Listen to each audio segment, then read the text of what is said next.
मैंने उन्हें कॉल करके पूछा कि हर तरफ सोशल मीडिया के ऊपर ये खबर चल रही है कि गुज़िश्ता रात ये मुलाकात हुई है, आप इसकी तरदीद या तस्दीक कर दें ताकि हम उसी हिसाब से इस खबर को ऑन एयर कर सकें। उन्होंने मुझे कहा ज़रा 2 मिनट ठहर जाए ना, वो मेरे को झूठ बुलवा लें, मैं वेरीफाई करके रब्ता करके तो दसना होने। उसके बाद उनकी मुझे कॉल आई।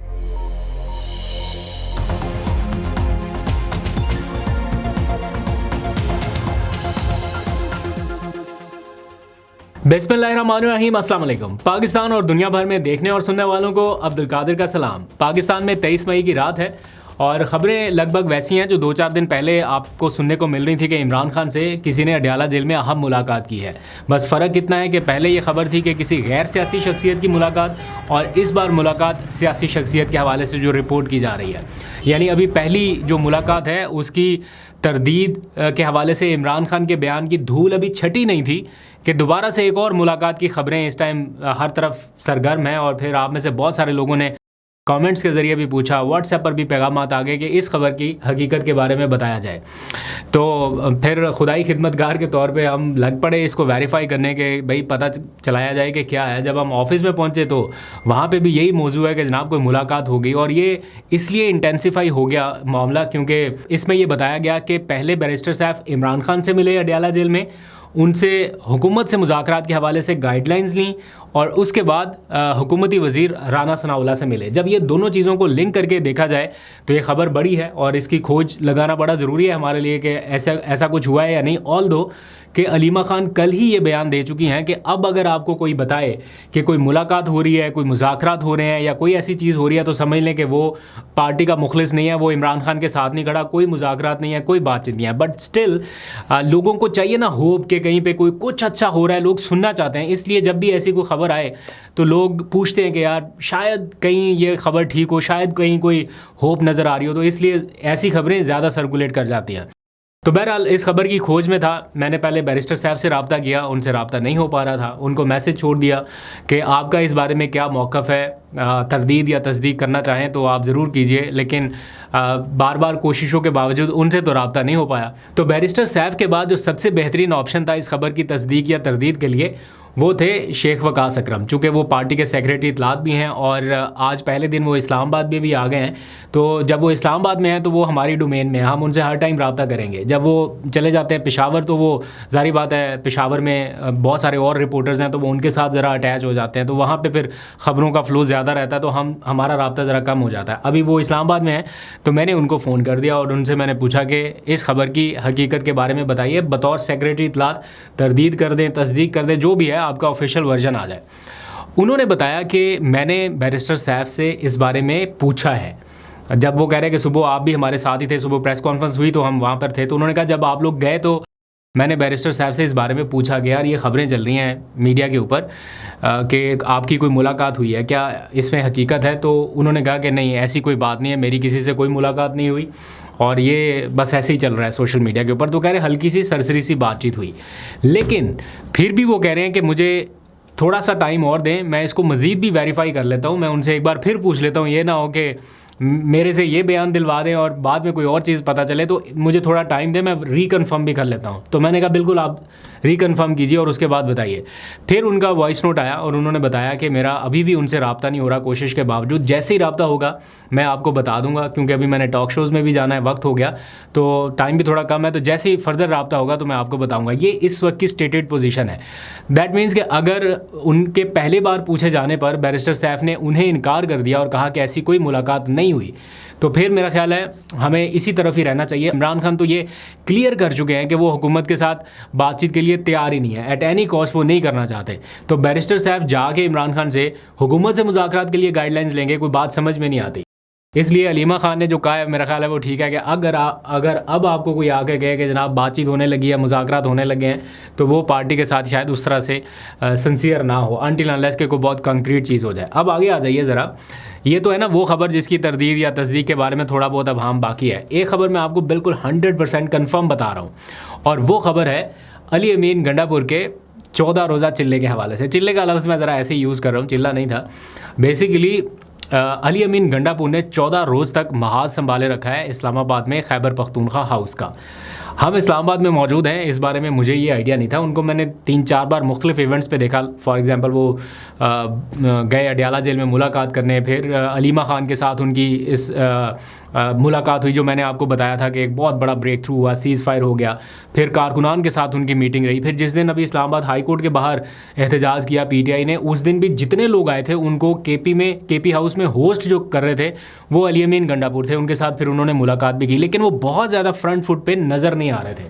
तो ख़बर ये है कि अली अमीन गंडापुर ने पिछले कोई 14 दिन, ये बहुत ही क्लोज सोर्स ने, जो उनके करीबी सोर्स हैं, उन्होंने बताया कि उन्होंने इस्लामाबाद में गुजारे हैं। खैबर पख्तूनख्वा हाउस में उन्होंने क़याम किया और 14 दिन तक उनकी बहुत इंटेंस एक्टिविटीज़ रही हैं और जितने इजलास होते रहे हैं सूबे के हवाले से वो भी सारे यहीं पे हुए। हो सकता है एक आध दिन ऊपर नीचे हो, 2 दिन ऊपर नीचे हो, लेकिन काफ़ी दिन उन्होंने यहाँ पे गुजारे। दैट मीन्स कि उनकी बहुत सारी मसरूफियात, बहुत सारी एक्टिविटीज़ यहाँ पे रही हैं। तो ये बहुत रेयर चांसेस में हुआ कि अली अमीन गंडापुर ने इतने दिन इकट्ठे यहाँ पे गुजारे हों और उन्होंने बहुत सारी चीज़ों की मॉनिटरिंग खुद की हो कि कैसे हमने आगे बढ़ना है। मैं खुद आज खैबर पख्तूनख्वा हाउस में मौजूद था और मेरे सामने उनका कॉन्वॉय जो है वो निकला है वापस जाने के लिए। यानी आज उनका यहाँ पे केपी हाउस में जो मसरूफियात थी उसका इख्तिताम हुआ है और वो वापस खैबर पख्तूनख्वा रवाना हुए हैं। इस सारे मंजरनामे में जो पीटीआई की एक एहतजाजी तहरीक जो कि शुरू होने को है, काफ़ी टाइम हो गया उसको कि कारकुनान इंतज़ार कर रहे हैं, अब ऐसा लग रहा है कि वो मोमेंटम फिर से बनने वाला है। एक तो इमरान खान ने उन्हें ज़िम्मेदारी दे दी कि आप भी जुनैद अकबर के साथ मिलकर करें। इससे होगा क्या, एक तो अली अमीन गंडापुर को वापस वो सपोर्ट मिल जाएगी कि जनाब मैं भी उस मामले में शामिल हो गया। दूसरा, जुनैद अकबर के ऊपर भी एक चेक रहेगा कि जनाब वो जिस तरह से वो चाहते हैं 100% भी वैसा नहीं है। तो दोनों का इनपुट कहीं ना कहीं रहेगा। समटाइम्स ऐसा भी होता है कि ज़्यादा किसाइयों में गाय हराम ही हो जाती है, लेकिन फिर भी चले 2 लोग हैं तो हो सकता है मिल बांट के कोई ना कोई एक्टिविटी करें। इस सारे मंजरनामे में अगर आप देखें, एक तरफ आलिया हमजा, उन्होंने स्टेटमेंट दे दिया कि हम अपनी एहतजाजी तहरीक की तरफ अब बढ़ने लगे हैं। उसको जिस अजियतनाक जेल में रखा गया, तो मैं सब पाकिस्तानियों को कहूँगी हम एहतजाजी तहरीक शुरू करेंगे और अब पूरे पाकिस्तान को उसका हिस्सा बनना पड़ेगा। दूसरी तरफ जुनैद अकबर, उन्होंने 26 मई को एहतजाज का ऐलान कर दिया ड्रोन हमलों के ख़िलाफ़। पेशावर में हर्ष नगरी के मुकाम पर पीर के रोज़ ये एहतजाज होने जा रहा है। फिर कराची में कन्वेंशन होने जा रहा है 25 मई को। ये सिर्फ कराची में नहीं है, और भी मुख्तलिफ मकामात पर कन्वेंशंस का एकदम से ऐलान कर दिया गया है। फिर सालार काकड़ वो बलूचिस्तान पहुंच चुके हैं। तो पंजाब, केपी, बलूचिस्तान के फ्रंट पे एक बार फिर से आपको आइंदा आने वाले चंद दिनों में एक्टिविटीज़ नज़र आएंगी, या जिसका मोमेंटम अब इस वक्त शुरू होता दिखाई दे रहा है। इस मामले में एक डेवलपमेंट और है। बहुत सारे लोग कल से कन्फ्यूजन का शिकार हैं कि जब से ये इमरान खान साहब ने कुछ मैसेजेस इधर उधर कन्वे किए, तो अली अमीन गंडापुर ने कल बात की अडयाला जेल के बाहर, तो उससे कन्फ्यूजन ये पैदा हो गई कि अगर हमारे जो मुशीर ख़ज़ाना है मुज़म्मिल असलम या बजट तैयार करने वाली टीम, उनको इमरान खान तक एक्सेस ना दी गई तो हम बजट पास नहीं करेंगे या बजट किसी सूरत पास नहीं होगा। तो ये स्टेटमेंट बिल्कुल गलत है। ऐसा हो ही नहीं सकता कि बजट पास ना हो, क्योंकि बजट पास नहीं होगा ये 1 रुपया हुकूमत खर्च नहीं कर सकती। इसकी क्लैरिटी मैं आपको बता देता हूँ, जो कि आज मेरी मुज़म्मिल असलम से मुलाकात भी हुई है। मैं मॉर्निंग के व्लॉग में आपको दिखा भी दूँगा सारी, अभी टाइम कम है। वो ये कह रहे हैं कि बजट हर सूरत पास होगा, लेकिन वो बजट जो वफाकी हुकूमत IMF के साथ इन लाइन करके या उस तरह जिस तरह IMF चाहता है वैसा बजट सूबा पास करे, वफाकी हुकूमत जैसा चाहती है, फिर वैसा नहीं होगा। फिर हम अपनी मर्ज़ी से बजट पास करेंगे जैसा हमें सूट करेगा। तो अगर वैसा बजट पास करते हैं तो फिर IMF वाले प्रोग्राम में मुश्किलात पैदा हो सकती हैं। तो ये उनका पॉइंट ऑफ व्यू है। तो इसलिए ऐसा कह देना कि बजट पास नहीं होगा, ऐसा हो ही नहीं सकता। बजट हर सूरत पास होगा, लेकिन वैसा होगा जैसा KP गवर्नमेंट चाहती है। और इसमें एक सरप्राइज़ एलिमेंट भी है। आपको पता है कि PTI ने भी, KP गवर्नमेंट ने भी बाकायदा फ़ौज की तनख्वाहें 2 गुना की बजाय 3 गुना करने का मुतालबा कर दिया है। ये एक्सक्लूसिव इंटरव्यू उनसे जो बातचीत है, ये मैं सुबह के व्लॉग में आपको दिखाऊंगा, और बजट के हवाले से जो अभाम है वो भी। तो स्टे ट्यून। अब आ जाइए ज़रा, मैंने आपको थंबनेल में भी आपने कहीं देखा होगा, लिखा है कि 1 करोड़ रुपया किसको मिला।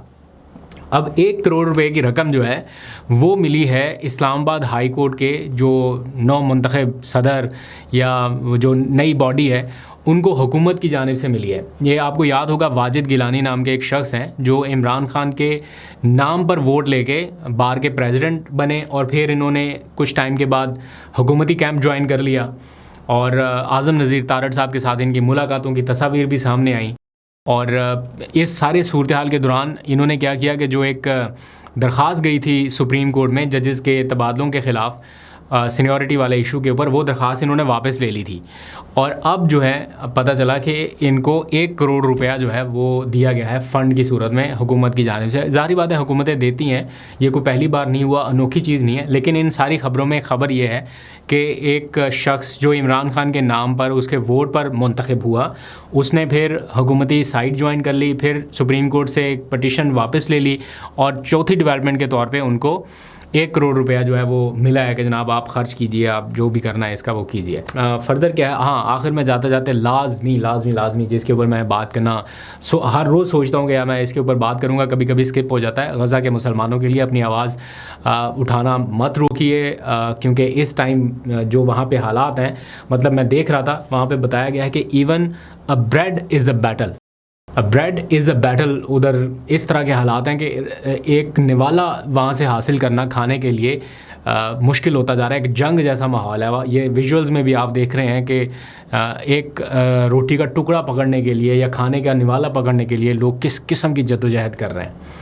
तो अल्लाह ताला वहाँ के मुसलमानों पे अपना ख़ुसूसी रहम करम और फ़ज़ल फरमाए और इनकी मुश्किलात जल्द हल करे। अगर ट्रंप पाकिस्तान और इंडिया में सीज़ फायर करा सकते हैं तो इसराइल और पैलेस्टाइन में क्यों सीज़ फायर नहीं हो रहा। अरब ममालिक इतनी ह्यूज इन्वेस्टमेंट अगर कर रहे हैं अमेरिका में, इतने बिलियन डॉलर्स दे रहे हैं अमेरिका को, तो क्या अमेरिका वो सारा कुछ इसराइल को भी देगा कि जनाब कंटिन्यू करें वहाँ पे जो भी आप कर रहे हैं। तो इस मामले में थोड़ा सा मेरा ख्याल है देखना होगा। इतनी ह्यूज इन्वेस्टमेंट से पहले ट्रंप को कायल करने की कोशिश की जानी चाहिए थी कि सीज़ फायर फौरी तौर पे होना चाहिए, वहाँ के लोगों की ज़िंदगी आसान होनी चाहिए। वो चीख चिल्ला के कह रहे हैं कि खुदा के वास्ते ये जंग बंद कर दें, हम भाग भाग के थक गए हैं। जिस जगह पर जाते हैं वहाँ से ऑर्डर आ जाता है कि ये जगह भी छोड़ो, इनखला करो, वरना यहाँ पर बमबारी होगी। तो लोगों को पता नहीं है वो कहाँ पर रहें, कैसे सोएं, कैसे गुजारा करें। बहुत मुश्किल हालात में है, तो इसलिए उनके लिए आवाज़ उठाना मत बंद कीजिए। अभी तक के लिए इतना ही। अपना बहुत सा ख्याल रखिए। अल्लाह हाफ़िज़।